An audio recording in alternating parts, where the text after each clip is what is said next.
महत्वपूर्ण प्रश्नों के सेशन में आज देखेंगे हम भारत के कृषि संबंधित कुछ प्रश्नों को, विशेष प्रश्नों को हम देखेंगे। जैसे आज का पहला प्रश्न है कि भारत की कुल भूमि का कितना प्रतिशत कृषि कार्यों में संलग्न है। यानी भारत का जितना क्षेत्रफल है, स्थलीय क्षेत्रफल है, उसका कितना प्रतिशत कृषि कार्यों में उपयोग किया जाता है, यानी कृषि के लिए उपयोग किया जाता है। जैसे दिया है 52.7%, 56.3%, 65.3%, 70.7%। तो प्रश्न है कि भारत की कुल भूमि का, जो भारत का कुल क्षेत्रफल है, उसका 52। दूसरा प्रश्न है कि भारत की लगभग कितनी प्रतिशत कार्यकारी आबादी कृषि कार्यों में संलग्न है। 48.9%, 54%, 64%, 70%। तो भारत की लगभग कितनी प्रतिशत कार्यकारी आबादी, यानी भारत में कितने ऐसे लोग हैं जो कृषि कार्यों में संलग्न हैं। तो इसका भी प्रश्न, इस प्रश्न का भी आंसर ए होगा 48.9%। तीसरा प्रश्न है कि प्रथम कृषि गणना कब की गई थी। 1950 में, 1960 में, 1970 में, 1991 में। यानी प्रश्न है कि प्रथम कृषि गणना कब की गई थी। तो प्रथम कृषि गणना 1970 के दशक में की गई थी।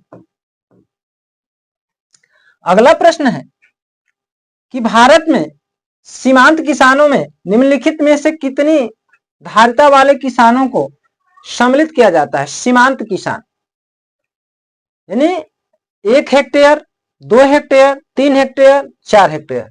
यानी वैसे किसान जिनके पास 1 हेक्टेयर है उनको सीमांत किसान कहेंगे, या वैसे किसान जिनके पास 2 हेक्टेयर खेत है उनको कहेंगे, या 3 हेक्टेयर खेत है जिनके पास जमीन है उनको कहेंगे, या 4 हेक्टेयर खेत है उनको कहेंगे। तो प्रश्न 4 का आंसर होगा जो कि 1 हेक्टेयर खेत वालों को, भारत में जिनके पास 1 हेक्टेयर खेत है उन्हें सीमांत किसान के श्रेणी में रखा जाता है। अगला प्रश्न है किस समिति ने कृषि जोत पर कर लगाने की संस्तुति की थी। यानी कौन सी ऐसी समिति थी जो भूमि जोतने पर कर लगाई थी।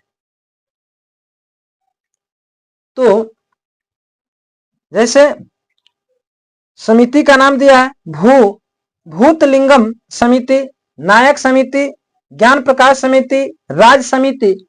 तो इसका जो कि सही जवाब इस प्रश्न का आंसर होगा कि राज समिति ने भू जोत पर कर लगाने की संस्तुति की थी।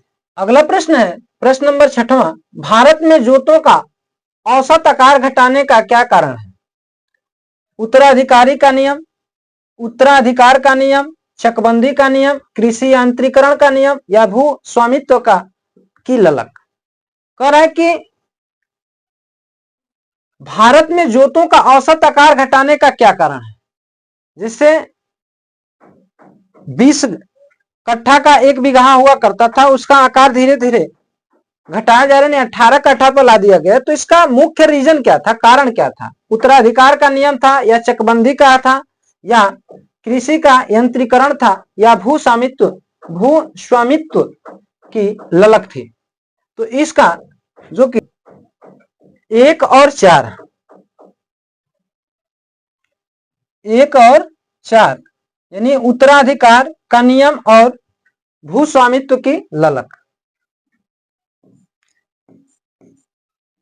अगला प्रश्न है भारत में कृषि भूमि पर अत्यधिक दबाव के लिए निम्नलिखित में से कौन कौन कारणों को जिम्मेदार ठहराया जाता है। पहला है विरासत का अधिकार, अलाभकारी भूमि जोत का आकार, या भूमि का विभाजन, या बहुफसल।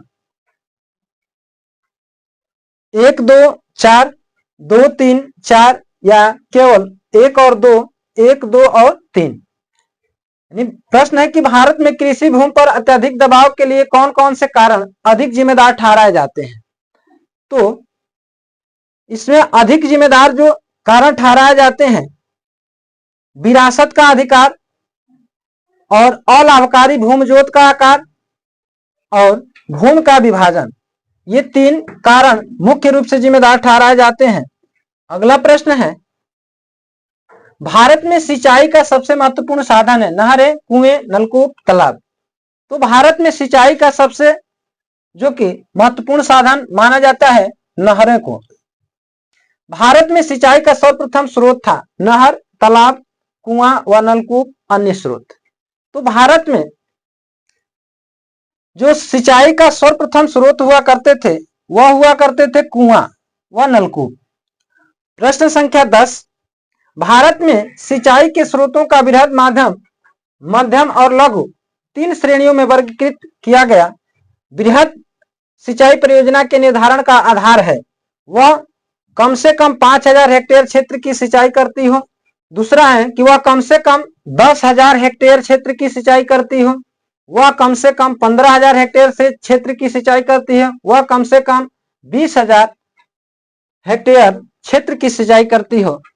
तो भारत में सिंचाई के स्रोतों का वृहद, मध्यम और लघु तीन श्रेणियों में वर्गीकृत किया जाना, यानी वृहद सिंचाई परियोजना के निर्धारण का आधार था कि वह कम से कम 15,000, कम से कम 10,000 हेक्टेयर भूमि की सिंचाई करते हैं।